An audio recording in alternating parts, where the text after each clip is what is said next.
امریکہ کا اس خطے میں عمل دخل ختم نہیں ہو سکتا۔ افغانستان کم از کم جب سے میں نے ہوش سنبھالا ہے یہ لفظ یہ نام بڑا کامن سنتے رہے ہیں۔ نقشہ بیٹھ کر دیکھتے ہیں تو افغانستان اور پاکستان کو جغرافیائی طور پر یہ ایک ریجن آپ کو نظر آئے گا۔ تاتاریز نے آ کے کشمیر پر رول کیا تھا تقریباً 157 سال تک۔ وہ کہاں سے آئے تھے؟ وہ بھی انہوں نے یہی راستہ اختیار کیا تھا اور وہ اوپر واخان کی طرف سے آ کے یہاں کے بیٹھ گئے کہ افغانستان اور پاکستان کا امن ایک ساتھ جڑا ہوا ہے۔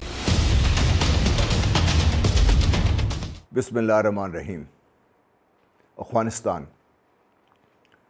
یہ کم از کم جب سے میں نے ہوش سنبھالا ہے یہ لفظ یہ نام بڑا کامن سنتے رہے ہیں۔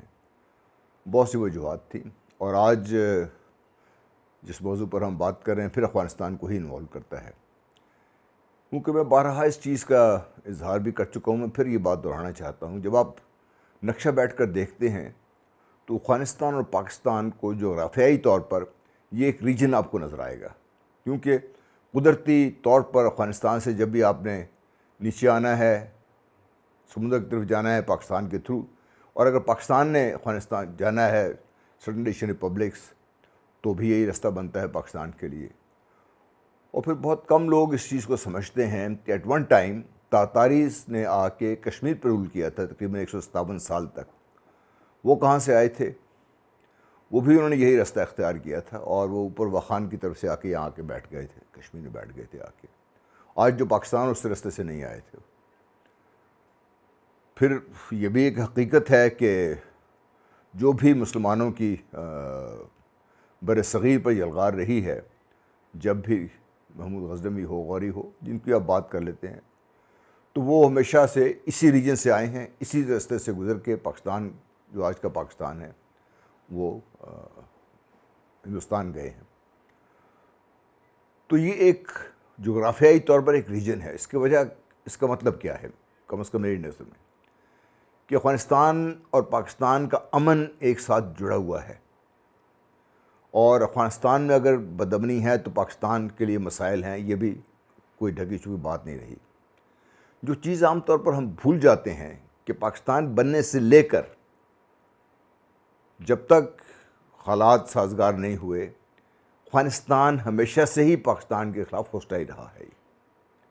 مختلف ادوار میں مختلف لوگ آئے تو ضرور ہیں افغانستان میں رول کرنے کے لیے، لیکن پاکستان کے خلاف ان کا رویہ ایک کنفرنٹیشنسٹ اور ہاسٹیلٹی کا تھا، اور بھارت کی وہاں پر موجودگی اور اس وقت کمیونزم کسی صورت میں موجودگی وہ پاکستان کے خلاف بہت کھل کے کام کر رہی تھی، اور یہ پختونستان والا جو شوشہ چھوڑا گیا یہ ادھر سے شروع ہوا اور پھر پاکستان میں پہنچایا گیا۔ اب ایک لطف کی بات یہ ہے کہ جب ہم کچھ ہمارے زعماء ایسے ہیں جن کو ہم لوگ کو ہمارے میڈیا نے اٹھا کے لیڈر بنا دیا ہے، وہ اب بارہا ہی کہتے ہیں جی کہ بھئی ہمارے جو پشتون بھائی ہیں پاکستان کے، ان کا افغانستان میں پشتون بھائیوں سے ملنا بڑا ضروری ہے۔ بالکل ٹھیک ہے، میں ایگری کرتا ہوں، لیکن جو چیز وہ آگے یہ نہیں بتاتے کہ پختونوں کی سب سے بڑی آبادی پاکستان میں ہے۔ افغانستان میں تو ایک تہائی ہے، جو سے بھی شاید کم ہے، تو پھر اس لحاظ سے تو وہاں کے جو ہیں ان کا پاکستان سے ملنا بنتا ہے، لیکن پاکستان نے کبھی ایسا کلیم نہیں کیا۔ ٹھیک ہے، وہ بھی ہمارے بھائی ہیں ادھر ہی۔ اب جو حالات ہیں اس وقت، اس میں امریکن وڈرال کا جب بات ہو رہی تھی، اور میں ان لوگوں میں سے ہوں اور آج بھی میں اس پہ قائم ہوں کہ امریکن فوج شاید یہاں سے نکل جائے، لیکن امریکہ کا اس خطے میں عمل دخل ختم نہیں ہو سکتا۔ اس کی بہت سمپل اور اسٹیٹ وجوہات ہیں۔ جب بائیڈن نے اعلان کیا تھا، جو بائیڈن صاحب نے امریکہ کے صدر ہیں، کہ ہم افغانستان سے نکل رہے ہیں، ساتھ انہوں نے کہا تھا کہ ہم اپنے مفادات کی نگہداشت کے لیے ہمارے پاس اور علاقے موجود ہیں، یعنی وہ اس خطے کو خالی نہیں چھوڑ سکتے، کیونکہ اگر افغانستان سے نکل جائیں، اس خطے سے بالکل نکل جائیں، تو ایشیا میں کافی حد تک ان کا انفلوئنس ختم ہو جائے گا بھارت کو چھوڑ کے۔ اور پھر جو ابھرتی ہوئی طاقتیں ہیں، بلکہ چین تو اب ایک طاقت ہے، امریکہ مانے یا نہ مانے، چین ایک طاقت ہے اور سپر پاور ہے۔ روس سپر پاور سٹیٹس پہ نہیں ہے، لیکن اپنے طور تئیں وہ بھی ایک بہت بڑی طاقت ہے۔ امریکہ نے ان کو آزما کے دیکھ لیا، چاہے وہ سیریا ہو، چاہے وہ یوکرین کا مسئلہ ہو، تو امریکن کو بھی اور یورپینز کو سمجھ آ گئی ہے کہ روس کے ساتھ بھی ٹکر لینا بھی اتنا آسان نہیں رہا۔ اگر اس خطے سے نکل جائیں پھر تو یہاں پہ ان دو طاقتوں کا اور باقی جو ریجنل پاورز ہیں اس خطے میں وہی رہ جائیں گے. اس میں تو امریکہ تو ختم ہو جائے گا. امریکہ یہاں سے ختم ہوگا تو پھر بحرہ ہند سے نکالنا امریکہ کو اتنا آسان ہو جائے گا. تو اس لیے جب یہ وڈرال کی بات ہوئی اور پھر اتنی جلدی میں وڈرال کیا گیا اور اس کا جو کر رہے ہیں اس کی ایک وجہ ہے. آپ تھوڑا سا پیچھے جائیے. یہی کچھ انہوں نے اس وقت کیا تھا جب سوویت یونین یہاں سے نکلا, سوویت یونین نکلا یہاں سے. جب وہ نکلا تو امریکہ سے نکل آئے. وہ اس لیے نہیں نکل آئے کہ کچھ کرنا نہیں چاہیے. ان کو خیال یہ تھا کہ افغانستان اب ایک خانہ جنگی کا شکار ہو جائے گا, اس میں بدامنی رہے گی. اس لیے ان کا مقصد جو تھا وہ رہے گا تاکہ افغانستان ایک اگر اسٹیبل ہو جاتا ہے تو پھر وسطی ایشیائی ریاستیں یا یوریشین لینڈ ماس افغانستان کے ذریعے, پاکستان کے ذریعے بحرہ ہند سے مل جائے گا. اگر یہ مل جاتے ہیں تو اس خطے میں طاقت کا توازن ان لوگوں کے پاس ہوگا جو اس کو کنٹرول کرتے ہیں, یا اس کو کنٹرول ان کے پاس نہیں ہوگا جو اس کو کنٹرول نہیں کرتے. تو جب آپ اس سارے معاملوں کے ساتھ دیکھتے ہیں تو میرے لیے حیران کن تھا کہ نکل کے جا رہے ہیں اور یہ کچھ کر دیا انہوں نے. لیکن آہستہ آہستہ جو چیزیں سامنے آ رہی ہیں وہ نکل کے اس طریقے سے جا رہے ہیں کہ افغانستان کے امن کو داؤ پر پوری طریقے لگا گئے ہیں. اسی طرح عراق میں کیا تھا انہوں نے. جب پہلا حملہ کیا تو وہ آسانی سے پورے عراق کو اس وقت کر سکتے تھے, صدام حسین کا صفایا کر سکتے تھے, لیکن وہ آدھے راستے چھوڑ کے واپس آ گئے تاکہ اس میں پوری وہاں پہ خانہ جنگی شروع ہو جائے, آپس میں لڑ پڑیں, یہ لوگ لڑکے کمزور ہو جائیں, یہ جا کے سب کو اپنی اپنی جگہ پہ ان کے ساتھ دوبارہ پھر واپس آ گئے. اسی سلسلے میں ایک چھوٹا سا واقعہ بھی آپ سے عرض کر دوں. جب یہ صدام حسین نے کویت پہ حملہ کیا تو امریکن کی کوشش تھی کہ کسی نہ کسی طریقے سے سعودی عربیہ امریکہ کو دعوت دے کے اس خطے میں آئیں اور صدام حسین کے خلاف سعودی عربیہ کی مدد کریں.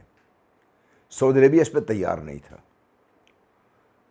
تو اس صورت میں جب یہ مسئلہ ہی بنا تو پھر اس وقت کے جو سیکرٹری ڈیفنس تھے, ڈک چینی صاحب تھے, جو ان کے chairman joint chief of staff Colin Powell تھے, باقی ٹیم, یارنس فیلڈ جو بھی فوت ہو گیا ہے, یہ سب مل کے تو سعودی عربیہ پہنچ گئے. 1.5 دن کی لگاتار کوششوں کے بعد ان کو یہ یقین دہانی ہو گئی کہ اب یہ سعودی عربیہ باقاعدہ طور پہ امریکہ کو یہاں خطے میں آنے کی دعوت دے گا. تو رات کو 1:30-2 بجے کا ٹائم ہے اور یہ کولن پاول کی کتاب ہے, پڑھ لیں تو اس میں لکھا ہوا ہے. اور دربار میں بیٹھے ہوئے ہیں بادشاہ اس وقت کے سعودی عربیہ کے, بھی بیٹھے ہوئے ہیں. تو جب یہ سارا کہہ دیا, امریکہ نے بڑا شکریہ ادا کیا جی ہم آئیں گے, ہم آپ کے یہ کریں گے وہ کریں گے. تو اس وقت کنگ عبداللہ جو بعد میں بادشاہ بھی بنے اور فوت ہو گئے, اللہ تعالیٰ مغفرت فرمائے ان کی, انہوں نے صرف ایک سوال پوچھا تھا, پورا اس دوران وہ نہیں بولے. انہوں نے کہا تھا آپ آ تو رہے ہیں, جائیں گے کب؟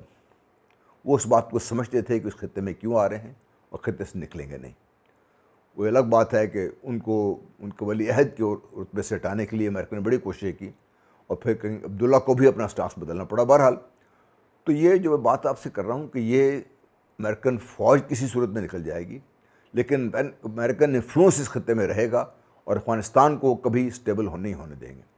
اس لیے اتنی جلدی سے وہ نکال کے جا رہے ہیں. ان کا خیال یہ تھا کہ یہاں پہ ایک خلا پیدا ہو جائے گا اور آپس میں مار دھاڑ شروع ہو جائے گی, طالبان کے خلاف دھڑے کھڑے ہوں گے جن کو وہ خود تیار کر رہے تھے, چاہے وہ احمد شاہ مسعود کے صاحبزادے ہوں, ان کے خیال تھا رشید دوستم لے کے آ جائے گا, اور اسی طریقے سے باقی جو وار لارڈز ہیں 3-4 اور تیار کیے تھے. ان کے خیال یہ تھا ایک دم جو خلا ہوگا تو سب دوڑ پڑیں گے اور لڑائی شروع ہو جائے گی اور آپس میں خانہ جنگی شروع ہو جائے گی. تو وہ خانہ جنگی شروع کرا کے آرام سے بیٹھ کے امریکہ میں بیٹھ جائیں گے.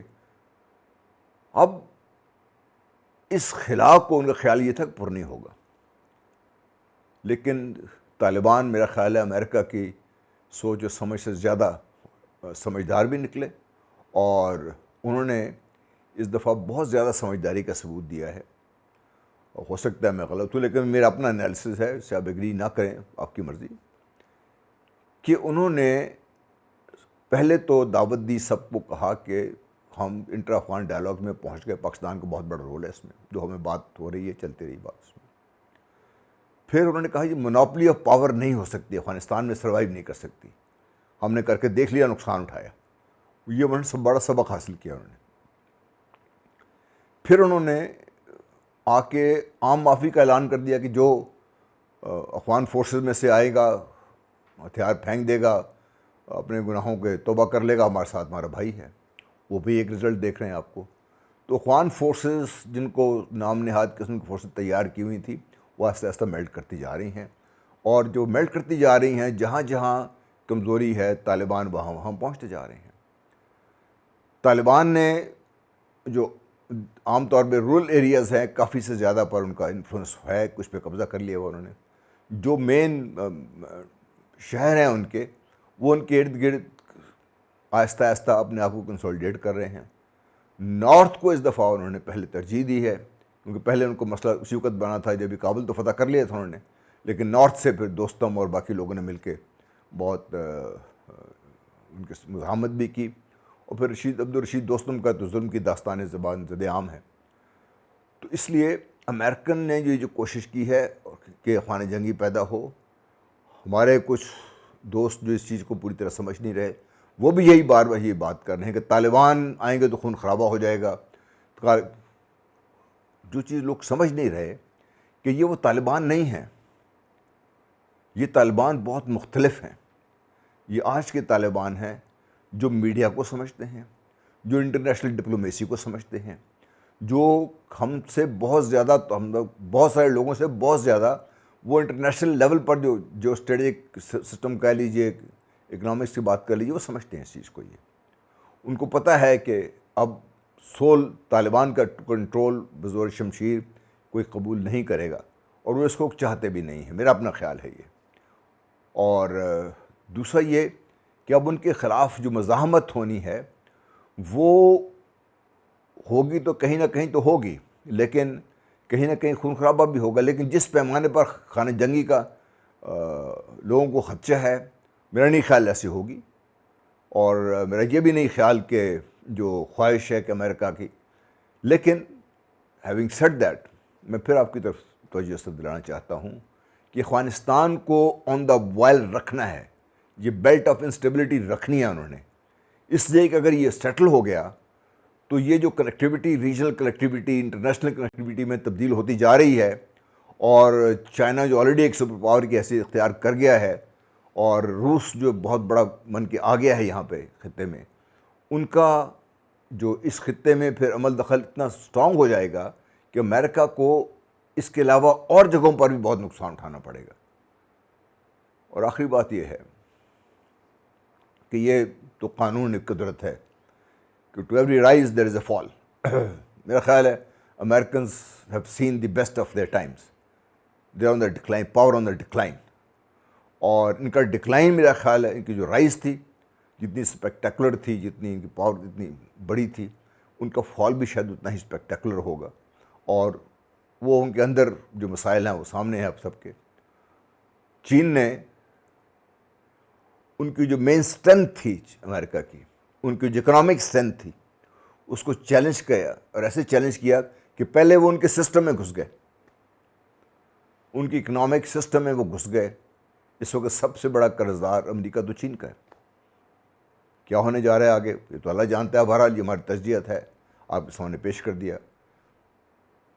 اگری کریں ویری گڈ, نہ اگری تب بھی بہت اچھا ہے, کم از کم ایک ویو پوائنٹ ہے آپ کے سامنے رکھ دیا ہے. بہت شکریہ. السلام علیکم.